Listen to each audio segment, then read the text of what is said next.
इनको मसीह समाज का जो है भयानक आंदोलन का सामना करना पड़ेगा। लेकिन मसीह समाज ऐसा देखा जाता है कि वो आमतौर पे शांति प्रिय समाज है, तो क्या अभी वो चीज़ का परिचय आप लोग दे रहे हैं अपने शांति का?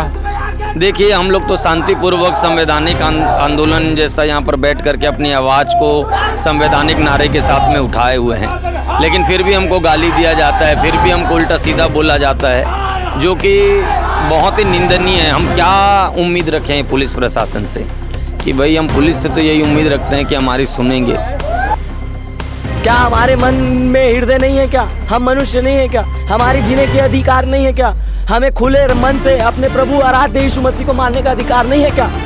मैं पूछता हूँ शासन प्रशासन से, अगर हमें अधिकार नहीं है तो हम तो बोले हमारे सब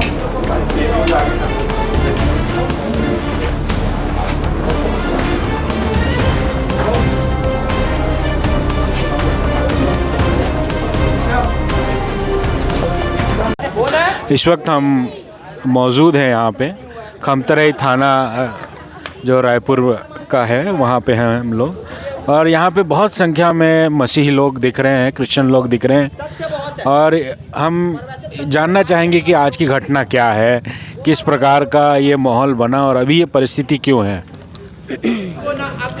सर, आज जो है बनपुरी में मीटिंग हुआ जिसमें लगभग 26 लोग गए थे, 26 लेडी से, और वो फैमिली जो है बुलाया गया है, हमको बुलाए तो हमारे कलीसिया की सारी महिलाएं अर्थात 26 महिलाएं गए, और जब आराधना हो ही रहा था, जब प्रार्थना हो रहा था, उसी दरमियान बजरंग दल वाले आए और वहाँ पर तमाशा किए, और पुलिस आई, पुलिस की गाड़ी आई और वो सारे लेडीज़ों को उठाकर खमतराई थाना यहाँ लेकर आ गई है। और इस समय 26 में 23 लोग को रिहा कर दिया गया है, 3 लोग अभी अंदर बैठे हुए हैं, तो उनको बाहर निकालने के लिए हम ये आंदोलन कर रहे हैं। आपने कहा कि आप लोग मीटिंग कर रहे थे, प्रेयर कर रहे थे, जैसा आप बोल रहे हैं, तो मैं आपसे पूछना चाहूँगा कि क्या कर रहे थे आप लोग वहाँ पे जब ये घटना हुई? तो क्या कोई गलत गतिविधि हो रही थी? क्या धर्मांतरण कर रहे थे आप लोग? क्या हो रहा था एक्चुअल में, क्या हो रहा था वहाँ पे? या आप प्रार्थना बोलते हैं तो प्रार्थना क्या होता है, उसको थोड़ा एक्सप्लेन कर सकते हैं? जी सर, प्रार्थना में 2-4 गीत गाया जाता है यीशु मसीह का, और उसके बाद पवित्र शास्त्र में से किसी भी एक विषय पर प्रवचन दिया जाता है, और उसके बाद उस परिवार के सुरक्षा के लिए प्रेयर किया जाता है, या जो बीमार लोग आते हैं उनके लिए हम प्रार्थना करते हैं, विशेष करके देश के लिए हम प्रार्थना करते हैं ताकि देश में शांति बनी रहे। और यहाँ आप कह रहे हैं कि बहुत सारे लोग हैं और आपकी मम्मी को भी अंदर रखा गया है, और मैं ये पूछना चाहूँगा कि आपको वो जो जिस समय घटना हुई, क्या आप लोग को मारा गया, पीटा गया, या क्या किस तरीके का माहौल था वहाँ पे? जी सर, मेनली मेरी मम्मी भी वहाँ पर प्रचार कर रही थी, और अभी तो वो उनको छोड़ दिया गया है, उनके साथ 22 लोगों को छोड़ दिया गया है। जी, मारा पीटा तो नहीं गया है, परंतु वहाँ एब्यूज़ किए हैं, वे लोग बहुत एब्यूज़ वर्ड यूज़ किए, ये हमारी शिकायत है। लेकिन उन्होंने धर्मांतरण का आरोप लगाया है, तो आप लोग सही में क्या धर्मांतरण करते हैं, या कि किस तरीके का है ये? एक्चुअल में कोई दूसरे धर्म को मानने वाला व्यक्ति यदि वो यीशु मसीह पे आ रहा है तो ऑब्वियस ये प्रश्न उठता है, तो क्या बोलेंगे आप? सर, धर्मांतरण का जो आरोप लगाया गया है, वहाँ पर एक भी व्यक्ति मसीही छोड़कर बाहर से नहीं है, मतलब सारे मसीही लोग ही वहाँ पर बैठे हुए थे सर, तो धर्म परिवर्तन का प्रस्ताव ही ख़त्म हो जाता है। जी सर, ठीक है, थैंक यू। इस वक्त प्रदीप दुबे भी हैं हमारे साथ, संयुक्त मसीह समाज से। हम ये जानना चाहेंगे कि लगभग रात के 2 बज रहे हैं यहाँ पे, है ना? आप अपनी घड़ी में देख लें, तो यहाँ क्या हो रहा है आज? क्या समस्या है? किस तरीके का आप लोग, इतनी भीड़ क्यों है यहाँ पे? देखिए, आज हमारे विश्वासी भाई बहन लोगों के साथ में एक महिला मीटिंग था। उस महिला मीटिंग में किसी अज्ञात ने यह आरोप लगाया है कि यहाँ पे धर्म परिवर्तन किया जा रहा है। बजरंग दल के लोग वहाँ पहुँचे, उनको लगभग 26 लोगों को थाना लेके आए और 26 लोगों में 23 लोगों को लगभग 3 बजे से लेकर के रात को लगभग 10 बजे तक बैठा के रखे और 10 बजे के बाद 23 लोगों को छोड़े। 3 लोगों को जो है दोषी करार किए हैं। तो मैं पुलिस वाले से पूछा, मेरा बात हुआ पुलिस वाले से, तो उनसे मैं पूछा कि आप किस बेस पे और क्या एफआईआर किए हैं, एफआईआर की धारा बताएं और किस मुद्दे पे आपने एफआईआर किया ये बताएं। पुलिस बोलता है कि मैं दूसरे थाना से आया हूँ। फिर अभी बोलते हैं कि ये मेरा थाना है, तुम लोग यहाँ दादागिरी नहीं करो। तो भैया हम लोग पीड़ित लोग हैं, हम लोग दोषी बना दिए गए, हमारे लोगों को दोषी बना दिए गए हैं। और आज मसीह समाज के लोग जब ये रात के 2:30 बजने को है और आज यहाँ पे हैं, इसके बावजूद पुलिस हमारी एक भी नहीं सुन रही है और उल्टा हमें उकसाने के लिए बेवकूफ़, गधे लोग, तुच्चे लोग, पढ़े लिखे अनपढ़ गंवार लोग इस प्रकार का संबोधित नया संबोधित हमारे नाम के साथ जोड़ा गया और विशेष झंडू बाम बोला गया।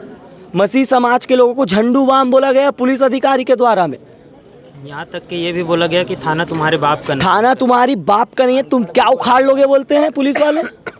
ये शब्द हैं एक पुलिस वाली मैडम का और अपने आप को अधिकारी बता रहे हैं, मजिस्ट्रेट बता रहे हैं वो। ये मजिस्ट्रेट के शब्द होते हैं क्या? मैं आज छत्तीसगढ़ के मंत्री जी से पूछना चाहता हूँ, देश की जनता से पूछना चाहता हूँ, क्या पुलिस की ये शब्द हैं, तुम क्या उखाड़ लोगे मेरे थाना में आके? ये मेरा थाना है। ये किस प्रकार की बात और हमारे लोगों को दबाया जा रहा है। जब इसी प्रकार का कृत्य कोई बजरंग दल के लोग, आरएसएस के लोग जब करते हैं तो ये अधिकारी लोग 2 मिनट में हवा में सस्पेंड होते हैं सर। और सस्पेंड होने के बाद अगर ट्रांसफ़र होता है तो सीधा सुकमा, दंतेवाड़ा, बीजापुर में भेजते हैं, जहाँ पे इनका जो है कमाई और जो है नुकसान झेलना पड़ता है, इनको अपने परिवार से दूर होना पड़ता है। हम मासूम समाज लोग, हम सहने वाले समाज लोग सर, हम कॉपरेट नहीं करेंगे। अब कब तक मसीह समाज कॉपरेट करेगी? कब तक मसीह समाज पुलिस प्रशासन के सामने, शासन प्रशासन के सामने झुकेगी सर? क्या हमारे मन में हृदय नहीं है क्या? हम मनुष्य नहीं है क्या? हमारी जीने के अधिकार नहीं है क्या? हमें खुले मन से अपने प्रभु आराध्य यीशु मसीह को मानने का अधिकार नहीं है क्या? मैं पूछता हूँ शासन प्रशासन से, अगर हमें अधिकार नहीं है तो आप, हम तो बोले हमारे सबको सेल्फी खिंचवा रहे थे सर, हमारे लोगों का एक एक व्यक्तिगत लोगों का फोटो खिंचवाए हैं। ये पहली बार भारत के इतिहास में हुआ है कि एक एक लोगों का फोटो खींचा गया है। और हम फोटो क्या खींचते हो सर? हमें जेल ले जाओ ना, हम तो जेल जाने के लिए रेडी हैं, मार मिटने के लिए रेडी हैं जी, प्रभु के लिए। यहाँ जो आप लोग थाना में आके बहुत सारे नारे लगा रहे हैं, आप लोग बैठे हैं, तो क्या ये सही है? ये सवाल पूछूंगा आपसे मैं। संविधान ने सभी को बराबर अधिकार दिया है। अब हमारा आरोप है पुलिस के ऊपर में कि आपने 3 महिलाओं को अभी तक क्यों बैठाए रखा है, उन्हें क्या सुरक्षा दी गई, उनके ऊपर क्या कार्रवाई हुई, इनकी कोई जवाब नहीं। अभी तक आरोपी ने सिद्ध नहीं किया है कि इन्होंने धर्म परिवर्तन करवाया है। फिर भी पुलिस वाले के द्वारा यहाँ पे क्या बोले जा रहे हैं हम लोगों को कि ये आरोपी दल के लोग हैं। हम इसका विरोध करते हैं, हम इसको कभी स्वीकार नहीं करेंगे कि हमने अपराध किया है। अगर यीशु मसीह को मानना अपराध है, यदि यीशु मसीह के नाम से हमें प्रार्थना करना अपराध लगता है इनके नज़र में, तो हम ये अपराध बार बार करेंगे, मरते दम तक करेंगे। हमारा ईश्वर को मानने का यही मकसद है और उसके लिए मरने मिटने के लिए यही मकसद है। हमारी ओर से लड़ाई अब यहोवा लड़ेगा। और मैंने देखा है सर, अच्छे का पसीना छूटते, जो परमेश्वर को ललकारे हैं, परमेश्वर उनको उल्टा जवाब दिया है। देर है पर अंधेर नहीं है परमेश्वर के नगर में। वो जल्द ही इनके ऊपर में कार्रवाई होगी। और हम अभी यहाँ पे एडिशनल एसपी जो है आए हुए हैं बात करने के लिए, और इससे पहले हमारे लोगों के ऊपर में जबरन लाठीचार्ज करने का बात कर रहे थे ये लोग, हमें धमकाया जा रहा था जब मैं।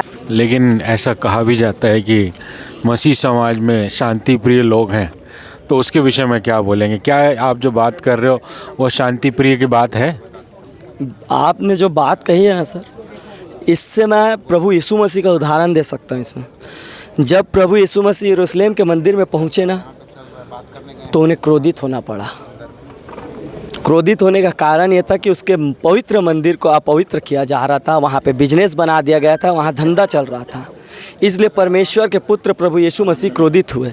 और आज भी हमारा क्रोधित होने का कारण ये है कि हमारे बेकसूर लोगों के ऊपर में ये लोग आरोप लगाते हैं और उसे प्रताड़ित करते हैं।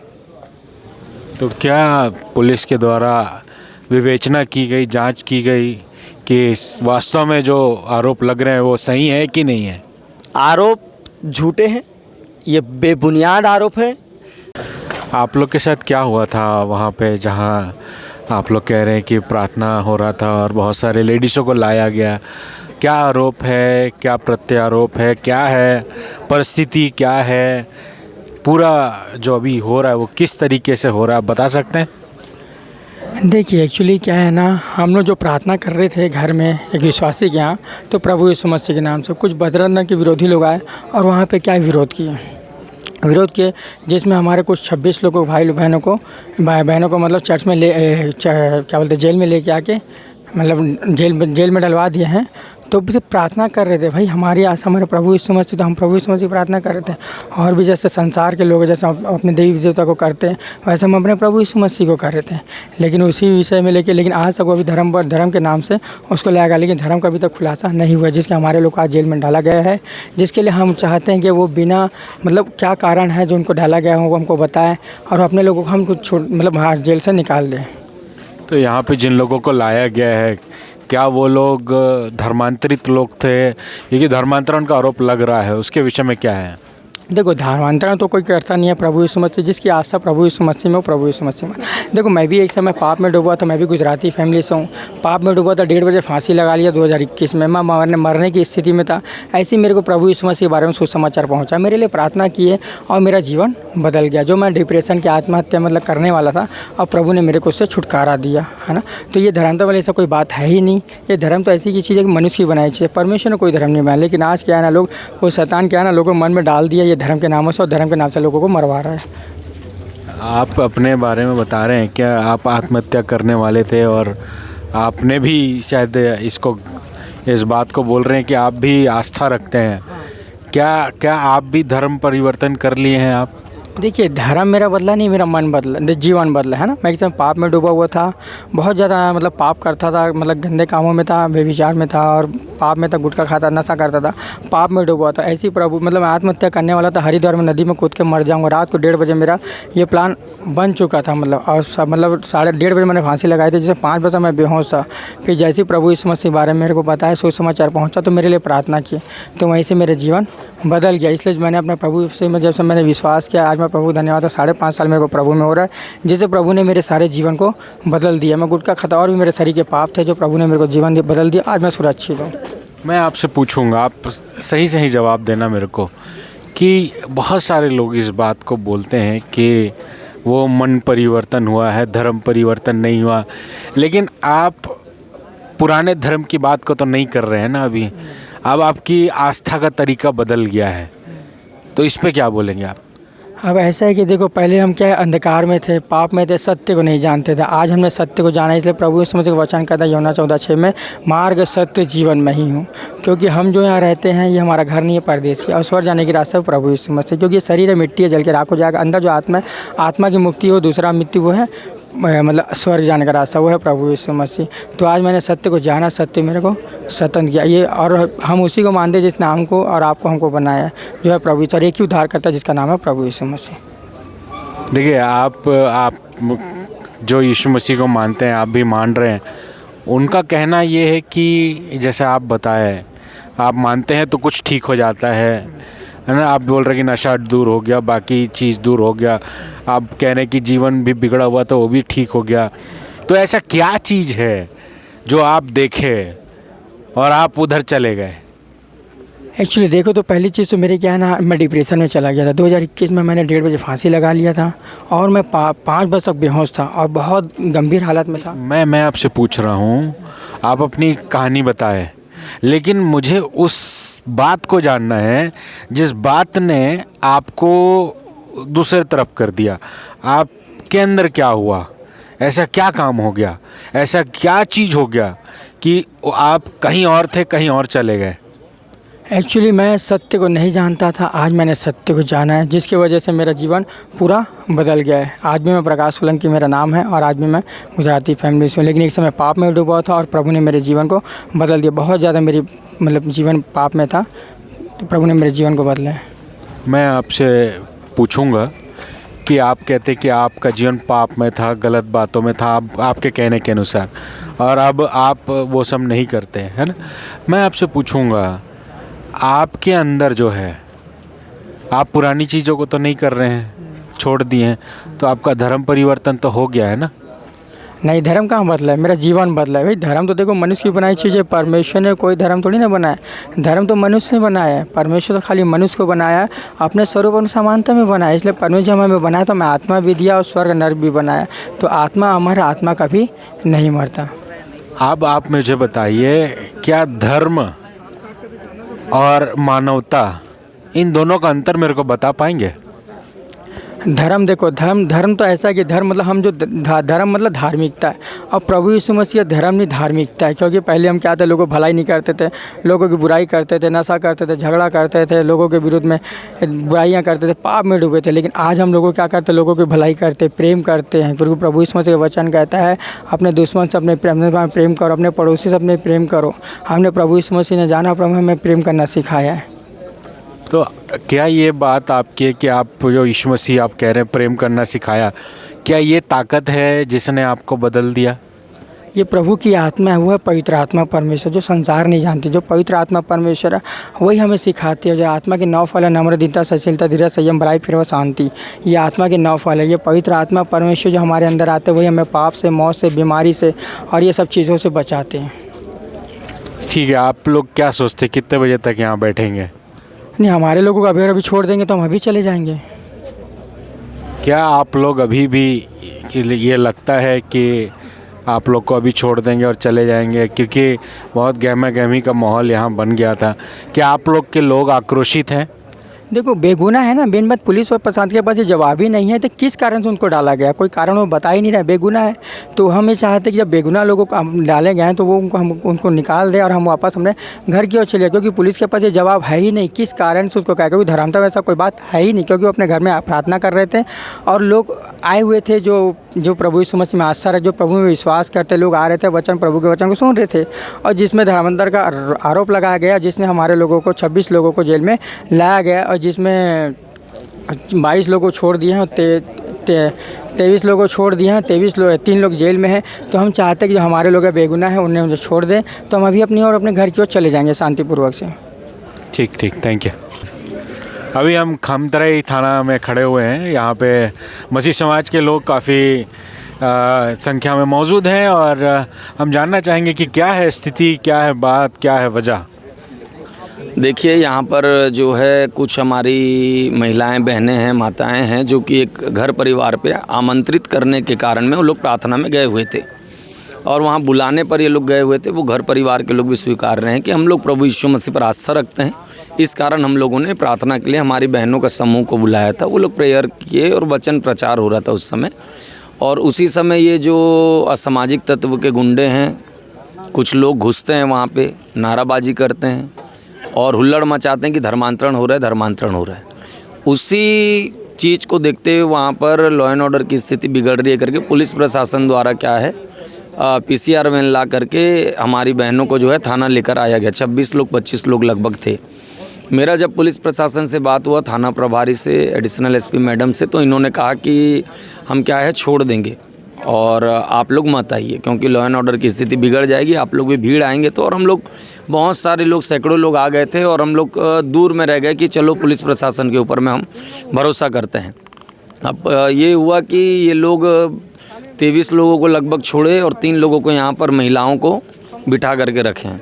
जब हम आए अभी और पूछ रहे हैं तो इनका कहना ये है कि हम अभी नहीं छोड़ेंगे, कोर्ट से छुड़ाना। तो भाई हमारा एक प्रश्न है, किसका धर्मांतरण हो रहा था, कौन वह व्यक्ति था जिसका धर्मांतरण हुआ, क्या सबूत पाई गई, किसको बल से, छल से, धोखे से, पैसा देकर, चाकू के नोक में किसको धर्मांतरण करवाया गया, वो बात हम पुलिस प्रशासन से पूछ रहे हैं। और पुलिस प्रशासन के पास जवाब भी नहीं है।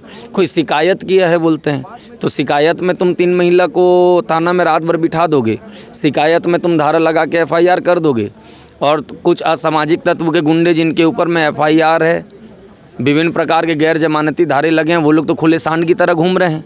लेकिन हमारी महिलाओं को जो है पुलिस प्रशासन द्वारा इस प्रकार से रात भर रखा गया है और पुलिस प्रशासन जो है पूरा सत्ता के हाथ में जो है इतनी तरीके से अपने आप को दे दी है कि वो एक पक्षी कार्रवाई कर रही है और समाज का सुन नहीं रहा है।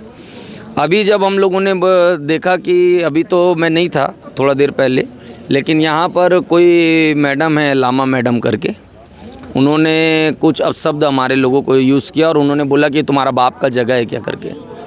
वर्दी पहन के इतने बड़े पोस्ट में रह करके आप किसी का बाप का जगह, माँ का जगह बोल रहे हैं। आपका लैंग्वेज किस प्रकार से है? आप एक संवैधानिक पोस्ट में रह करके आपसे लोग क्या एक्सपेक्टेशन रखते हैं कि आप क्या है, हमारे न्याय हित का बात करेंगे, लॉ एंड ऑर्डर की स्थिति को मेंटेन करेंगे और कानूनी कार्रवाई जो है वो उचित, जो सही होगा वो आप करेंगे। और बाप का जगह है बोलते हैं, तो उनका भी बाप का जगह नहीं है। ऑन मीडिया बोल रहा हूँ, ये उनका बाप का जगह नहीं है, पब्लिक प्रॉपर्टी है, ये जनता का जगह है। और जो वर्दी पहने हैं वो हमारी ही रक्षा सुरक्षा के लिए दिया गया है। पुलिस जो है उसको संविधान के दायरे में रह करके वो कार्रवाई करना पड़ेगा, जो कार्रवाई सही है।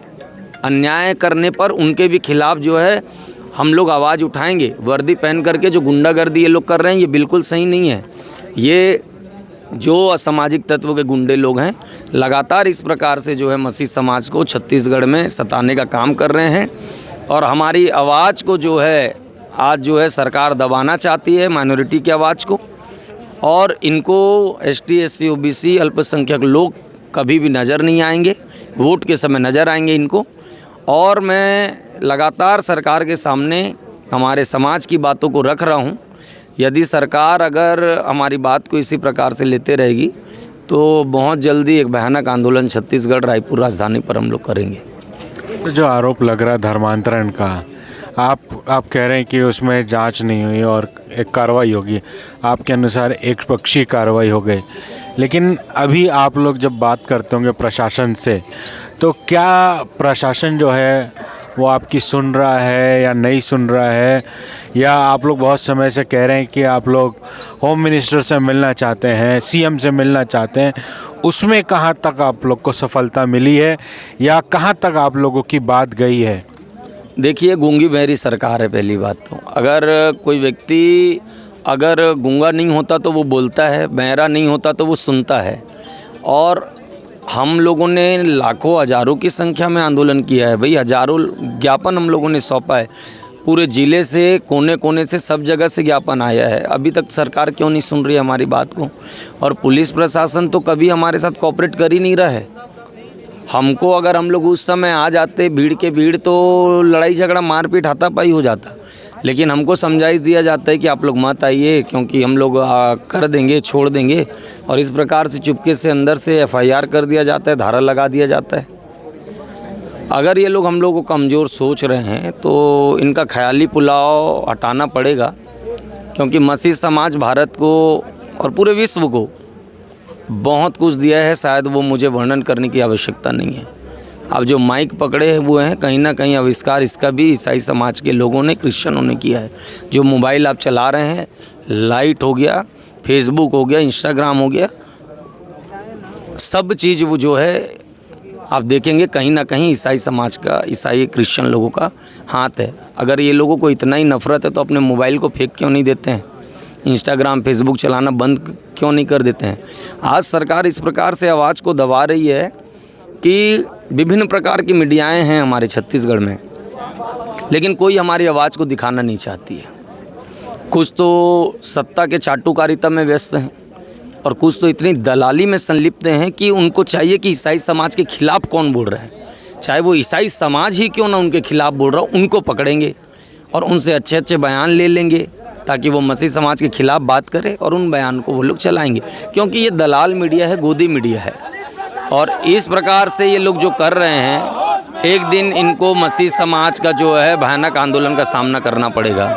लेकिन मसीह समाज ऐसा देखा जाता है कि वो आमतौर पे शांति प्रिय समाज है, तो क्या अभी वो चीज़ का परिचय आप लोग दे रहे हैं अपने शांति का?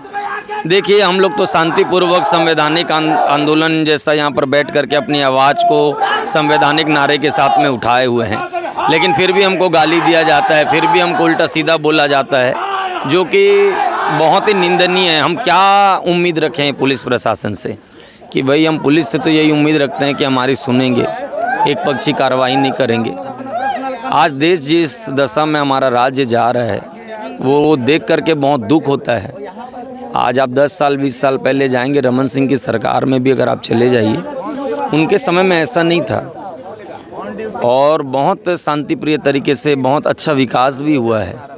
लेकिन आज जब से ये साएं की सरकार आई हुई है, और इससे पहले भी ये चालू हुआ है जब भूपेश बघेल की सरकार थी, तब से मसीह समाज के साथ मारपीट, लड़ाई झगड़ा, ना जाने कितने पास्टरों को मारे, कितने पास्टरों के चर्चों को तोड़े हैं। और दरअसल सरकार के पास मुद्दा नहीं होने के कारण ये धर्म की राजनीति लगातार कर रही है। अभी जब जिस प्रकार आप कहते हैं कि आरोप लगते हैं आप पे, तो आप लोग अपने तरीके से, जैसे यहाँ आज आंदोलन कर रहे हैं, तो अपने तरीके से आप लोग के चर्चों में क्या होता है? क्या डर का माहौल है? क्या भय का माहौल है? क्या आप लोग का भरोसा टूट चुका है अपने अधिकारियों के ऊपर, सरकार के ऊपर? क्या लगता है आपको? देखिए, चर्च में डर का माहौल तो नहीं है, क्योंकि जो चर्च जाते हैं वो अगर 2 बोरी चावल में या पैसे में बिकते तो जान देने की बात नहीं करते।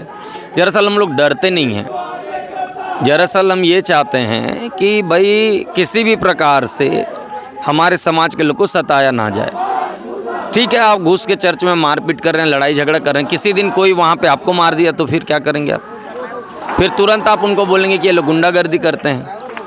तो वही चीज़ की हमको डर है कि कहीं किसी जगह कोई चर्च के लोग सीधे निकले, कोई नहीं निकले, कोई ठोक ना दे किसी को पकड़ के। क्योंकि भाई कब तक लोग सहते रहेंगे बताइए? हम तो शांति प्रिय समाज से हैं। हमारा भरोसा सच में आज शासन प्रशासन से उठ चुका है, और ये लोग किसी प्रकार से हमारा मदद करने वाले नहीं हैं। इस कारण मसीह समाज आने वाले समय में अपने वोट का परिचय देगा, कि वोट का ताकत का परिचय देगा, और ये सरकार को उठा के पटकने का काम करेगा। कहीं ना कहीं आप कहना चाह रहे हैं कि ये राजनीतिक मुद्दा है? बिल्कुल राजनीतिक मुद्दा है। देखिए, उनको हिंदुओं का वोट बैंक भी तो चाहिए ना। धर्मांतरण कानून क्यों लाए हैं? वो दिखाने के लिए कि हिंदू लोग हम आपके हैं, मुस्लिम हम आपके नहीं हैं, ईसाई हम आपके नहीं हैं। क्योंकि जो सरकार अगर जिस समय बागडोर भारत का कांग्रेस के हाथ में सौंपा गया होगा, क्या यही सोच के सौंपा गया होगा क्या कि केवल ये हिंदुओं का सरकार है? उस समय तो भैया मुस्लिम भी थे, ईसाई भी थे, सिख भी थे, हिंदू भी थे। और इस प्रकार से अगर एक समाज के लिए अगर सरकार काम करे तो ये सोचने वाला विषय है। आज तक आप ये नहीं देखेंगे कि कभी हमारे मुख्यमंत्री जी क्रिसमस विश कर रहे हैं या गुड फ्राइडे विश कर रहे हैं, लेकिन हर वह त्यौहार जो हमारे हिंदू समाज के भाइयों का रहेगा वो विश करेंगे। क्यों इतना नफरत है जी हम लोगों से? हमारे पादरी पुरोहित को गुंडा बना देते हैं, क्यों ऐसा कर रहे हैं? दरअसल इसके बावजूद भी मसीह समाज सरकार से नफरत नहीं करता, सवाल करता है। क्योंकि सत्ता पक्षी सत्ताधारी लोगों से ही हम सवाल करेंगे कि आखिर क्यों ऐसा, हमको जवाब कौन देगा? हम मिलना चाहते हैं, आप मिल नहीं रहे हैं, हम पूछना चाहते हैं, आप आ नहीं रहे हैं, किससे सवाल करें? इस कारण आज हम मजबूर होकर के सड़क पर उतरते हैं, ताकि हमारी आवाज़ कहीं ना कहीं उस गूंगी बहरी सरकार तक पहुँचे। ठीक, थैंक यू। इस वक्त अभी भी हम खमतराई थाना में देख सकते हैं मसीह समाज के लोग जो है अभी भी यहाँ डटे हुए हैं, यहाँ हैं अपनी मांगों को लेकर। उनका कहना है कि जो लोग हैं अभी भी उनको छोड़ा जाए, ये मांग वो लोग कर रहे हैं। और अभी लगभग सुबह के 5 बज गए हैं